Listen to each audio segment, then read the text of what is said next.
Hello everyone, আসসালামু আলাইকুম। কেমন আছেন সবাই? আশা করি সবাই ভালো আছেন। দেখেন, শীতকালেও কি সুন্দর বৃষ্টি হচ্ছে। আমি ঘুমাইছিলাম, হঠাৎ করে বৃষ্টির সাউন্ডে আমার ঘুমটা ভেঙে গেছে।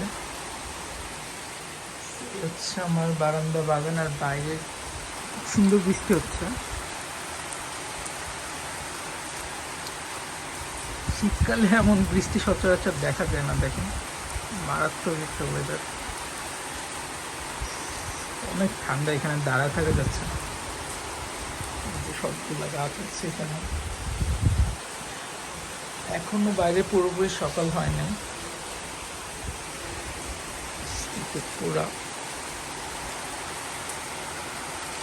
রাস্তার কাজ হইতেছিল, রাস্তার কাজের এখন 12টা বাজবে। তো ভিডিও করার কোনো প্ল্যান ছিল না, হঠাৎ করে যদি বৃষ্টি দেখলাম, তো চিন্তা করলাম যে আপনাদের সাথে ভিডিওটা শেয়ার করি। আর প্রজেক্টের কাজই কয়েকটা দিন খুব ব্যস্ত, তাই তেমন ভিডিও বানানো হচ্ছে না। এই ভিডিওটাও বেশি বড় করব না। যদি ভালো লাগে তাহলে অবশ্যই একটা লাইক শেয়ার করবেন, আর আমার চ্যানেলে সাবস্ক্রাইব করে অবশ্যই আমার পাশে থাকবেন। সবাই ভালো থাকবেন, সুস্থ থাকবেন। ইনশাল্লাহ দেখা হচ্ছে পরের কোনো ভিডিওতে। আসসালামু আলাইকুম।